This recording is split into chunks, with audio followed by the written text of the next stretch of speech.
Olá, eu sou Igor Abreu e está começando mais um episódio do programa Ribeirão do Esporte. E para esse papo, eu tenho o prazer de receber um filho do celeiro de campeões.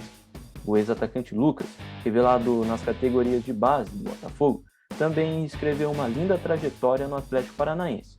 Se destacou e foi atuar no Rennes, da França. Mais tarde, anunciou a aposentadoria no futebol japonês. Lucas, muito obrigado por aceitar nosso convite e é um prazer estar conversando aqui com você. Prazer é todo meu, Igor. Fico feliz pelo convite. Espero que eu consiga corresponder às suas expectativas para a gente bater um bate-papo bem interessante aqui. Legal. Lucas, conta pra gente um pouquinho sobre o seu início, né, no profissional do Botafogo e como que você chegou até as categorias de base aí do Pantera. Eu iniciei dos meus 10, acho que até 19 anos. Passei por todas as categorias de base. Meu primeiro jogo, na verdade, no profissional foi em 95, com 16 anos. Mas não era profissional ainda, como amador. Participei da campanha da Série C com a Flanner Rio.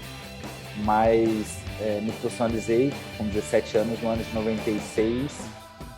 O Zé Mário dando uma oportunidade não só para mim, mas para praticamente todo o time de juniores, né? Após uma Copa São Paulo que a gente tinha feito não tão brilhante, mas com destaque, né? Chegamos nas quartas e finais. E desse time nós conseguimos o que eu considero como um título, apesar de ser vice-campeonato, mas a gente conseguiu o acesso para a Série B do Campeonato Brasileiro. Isso nos deu notoriedade, tanto na cidade quanto regional e até mesmo nacional, começando a despontar aí interesses de outros clubes. Consequência disso, no ano seguinte eu fui convocado para a Seleção Brasileira Sub-20 jogando no Botafogo de Ribeirão. Enfim, o Botafogo, sem dúvida nenhuma, foi o clube que me deu oportunidade para crescer como profissional e, ao mesmo tempo, né, porque você perde toda a parte de adolescência, a parte de juventude, também me criando como um ser humano digno, disciplinado, enfim. O Botafogo eu sempre levo e sempre quando eu tenho oportunidade, porque muitas pessoas, por eu ter ido muito jovem para Curitiba, imaginam que eu sou oriundo da categoria de base do Atlético, por ser um clube que tem esse destaque, né, de revelar vários jogadores, mas não, eu nasci, fui criado e tudo que eu aprendi foi jogando dentro do Botafogo Futebol Clube. Aí depois que você deixou o Botafogo, lá no final da década de 90, você chegou ao Atlético, né, como uma grande promessa. E lá você formou aquele famoso quadrado mágico, né, ao lado do Kleber, do Adriano, do Kerr.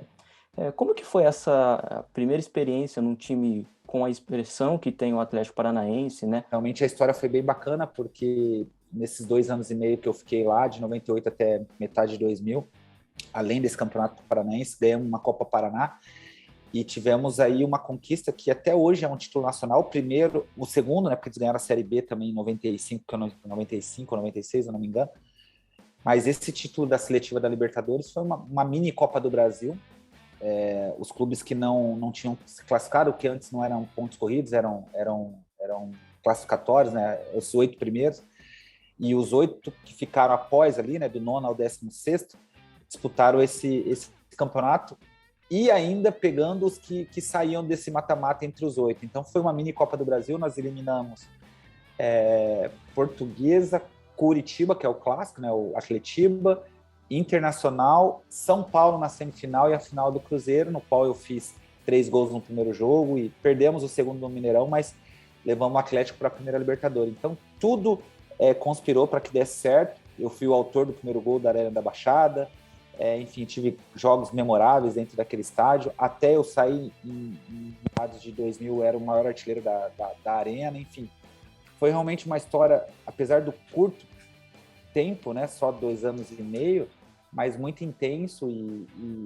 E aí eu tenho que sempre agradecer o Atlético, porque aí, para despontar nacional e internacionalmente, dali que fui convocado para a seleção sub-23, pré-olímpica, ganhei o pré-olímpico jogando como um atleta do Atlético Paranaense, tive a venda para o Rennes da França, enfim, o Atlético me ajudou a realmente me lapidar para despontar para o futebol nacional e, consequentemente, internacional. Ô Lucas, e ainda um pouquinho sobre esse assunto lá no futebol francês. À época, a sua transferência, né, do Furacão para o Rennes figurou por muito tempo como uma das principais, né, do futebol brasileiro, algo em torno de 21 milhões de euros, né, na época. E você teve uma passagem rápida, né, a gente pode se dizer assim, lá pelo futebol francês. Você acha que esse peso desses valores pode ter atrapalhado um pouquinho, né? Você ainda muito jovem, sendo um dos destaques da seleção olímpica, como que você avalia hoje? Né? Hoje, com mais maturidade, tenho convicção e muita tranquilidade para dizer que sim, que me atrapalhou, não no deslumbre, mas sim na cobrança, e eu não consegui assimilar essa responsabilidade de carregar o valor dessa transferência, apesar de que, naquele momento, eu vivia talvez o meu melhor momento dentro do futebol. Porque não sei se você é muito jovem, não acompanhava, mas eu saí do Brasil sendo o terceiro artilheiro, né, da famosa revista Placar, que tinha bola de ouro, e eu perdia para Romário e Ronaldinho Gaúcho. Então eu vivia realmente um momento muito especial, e o valor fazia jus, porque era uma disputa, é normal os melhores atletas dos clubes disputarem, mas as decisões às vezes são mal tomadas, né? Eu acho que o fato de pensar mais no dinheiro do que ir para um clube que me desse melhores condições também talvez poderia ter me ajudado. Eu fui para um clube que também vinha num crescimento, mas diferentemente de como eu cheguei no Atlético, lá eu chego como a principal contratação. No Atlético eu cheguei como uma promessa, e por isso que as coisas foram mais fáceis, a adaptação mais fácil. Lá eles queriam que eu chegasse e realmente fizesse jus ao valor da transferência, e realmente eu não consegui assimilar essa cobrança, não consegui me convencer também de que eu poderia melhorar. Eu me sabotei várias vezes. Hoje, né, lógico, né, com 42 anos é mais fácil dizer que realmente eu poderia também ter me dedicado mais, poderia ter treinado mais, poderia ter, sim, feito algo diferente para poder convencer o treinador a me dar mais chances na posição que eu achava que era pertinente naquele momento. Enfim, fico aprendizado, mas é óbvio que de 2 anos e meio também, 2 temporadas e meia que eu fiquei, não tem muitas coisas bacanas dentro do campo para dizer. Depois, né, você acabou sendo emprestado de novo ao futebol brasileiro, né, ao Corinthians e também ao Cruzeiro. Conta pra gente como que foi retornar ao seu país para jogar por esses times. No Cruzeiro, não é desculpa, eu tenho minha parcela de culpa, mas a falta de oportunidades também fez com que eu não tivesse grandes números, né? E aí, consequentemente, você vê como é que eu era um jogador realmente cobiçado, tive proposta de Grêmio, Santos, mas acabei preferindo o Corinthians por uma história de família, toda a família corintiana, um histórico meu até de infância, de torcer para o Corinthians. E lá, sim, eu já com uma cabeça muito mais já preparado para me casar, já mudando totalmente o ambiente, criando outras responsabilidades, eu estava muito mais focado. E eu lembro bem que o Geninho, as contratações ali, eu já não fui a principal foi o Liedson. Então, eu já não tinha tanta cobrança. Eu fazia parte do elenco e como um coadjuvante. E fui comendo pelas beiradas, eu estava muito bem, tanto é que nos jogos, né, que eu entrava, o David ainda estava, o David estava para ser negociado nessa minha saída do Cruzeiro, era para o David ir, para vir o Jorge Wagner, que acabou acontecendo depois, mas quem entrava nos jogos primeiro era eu. Todos os jogos, você pode ver contra o Marília, depois Portuguesa em casa, aí tem o primeiro jogo da Libertadores, enfim, eu começo a ter chances, né, entrando no decorrer das partidas, e o Liedson depois. Lucas, agora falando sobre o momento da sua carreira em que você conseguiu retomar o seu bom futebol, foi lá no Japão, né? Lá você somou 2 passagens pelo FC Tóquio, time pelo qual você anunciou a aposentadoria em 2013, e nesse período também conquistou a Copa da Ásia, Champions League Asiática, pelo Gamba Osaka, logo na sua temporada de estreia pela equipe, né, em 2007. Eu queria que você contasse como que foi a recepção por parte da torcida japonesa, né, nesses times que você jogou, e como que você avaliaria a sua passagem pelo Japão.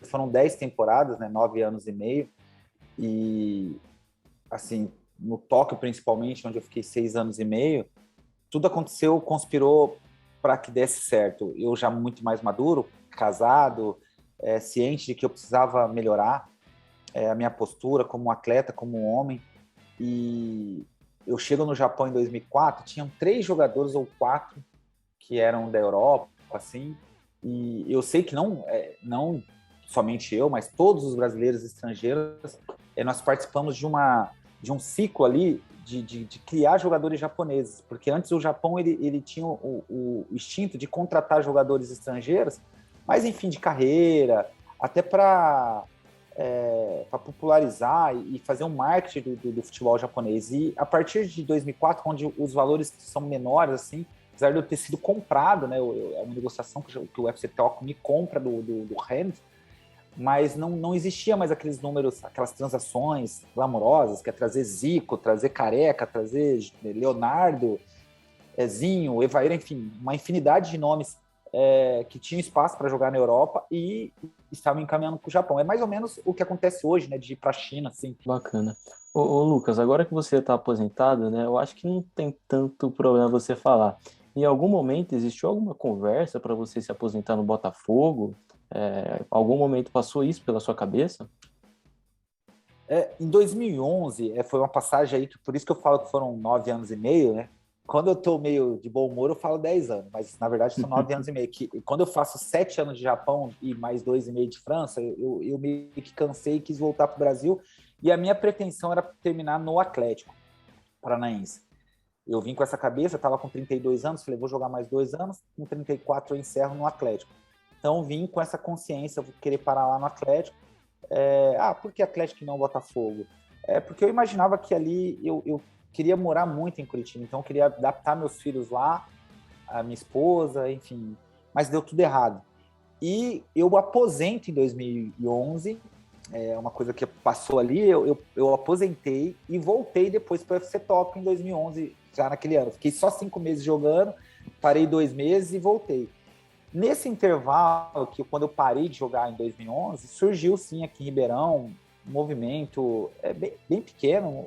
As redes sociais não eram como hoje, assim, né, que é estrondoso, né, cara? Quando você coloca uma hashtag ali, já estoura, né? E aí teve um movimento, principalmente da Fiel Força Tricolor, para que eu voltasse, né, para o Botafogo, mas acabou que eu estava decidido a não jogar futebol. E passou 2 meses, eu voltei para o UFC Top. Não ficou nenhuma mágoa, nada, porque nunca existiu nenhum contato com a diretoria do Botafogo. E depois que eu parei em 2013, eu voltei para o Brasil em 2014, eu acabei tendo forte relação com o presidente, que era o Bariza, na época, o Rogério. E informalmente, nunca é um convite formal, nunca nada, em brincadeiras, tal, eu tinha 35 anos ainda, eu sempre mantive o corpo, assim, nunca engordei, nunca, sabe, tenho uma disciplina também alimentar bem bacana. Ele cogitou, podia parar aqui, né, o Botafogo estava numa Série D, né, então, assim, não era vamos contratar, por exemplo, um cara como eu, numa Série B, como estava 2 anos atrás, seria ridículo, né, mas era uma Série D, onde, pelo meu nome, assim, talvez não seria tão ridículo, né? Não causaria tanto impacto também, mas também não seria, mas nunca teve nenhum tipo de convite formal, uma proposta. Lucas, mas conta pra gente o que você faz hoje, com o que você tá empenhado hoje aí, fora dos gramados. Ô Igor, quando eu parei de jogar futebol, todo mundo fala, poxa, parou cedo, né? Com 35, 34 eu tinha, né? Porque eu parei em dezembro e em janeiro eu fiz 35. Eu comecei já desde jogando, tentar investir, porque a nossa vida é muito curta, né? Dentro do futebol. Então, assim, mas eu não costumo falar como os outros falam, morre 2 vezes, não, eu só vou morrer uma mesmo. E aí eu comecei a investir, hoje eu trabalho muito com imóveis, eu tenho uma imobiliária no qual eu sou sócio, assim, né? Sou sócio investidor.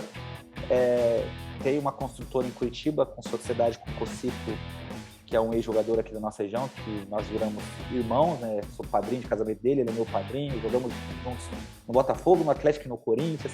Então a gente criou um laço muito forte de amizade, e a gente tem, além de tudo, essa sociedade lá na construtora em Curitiba. E há pouco tempo, antes da pandemia, em 2019, eu me aventurei a ser franqueado de escola de oratória. Eu, apesar de achar que eu falava bem, depois que eu vi que eu tinha dificuldades, existiam técnicas para eu poder me expressar melhor, falar em público. Legal. Lucas, mais uma vez, obrigado por aceitar nosso convite, viu? Foi muito legal ouvir tudo que você tem para contar, muito legal mesmo. Agradeço a você por arranjar um tempinho na sua agenda. Fico feliz por ter pessoas como você para estudar e poder me questionar e interagir comigo da maneira que foi hoje. Obrigado e parabéns. E meu muito obrigado a você também que nos acompanhou até aqui. Não se esqueça de deixar o like aqui no vídeo, de se inscrever no nosso canal e de também nos acompanhar nas redes sociais que estão aqui embaixo na descrição. Muito obrigado e até a próxima.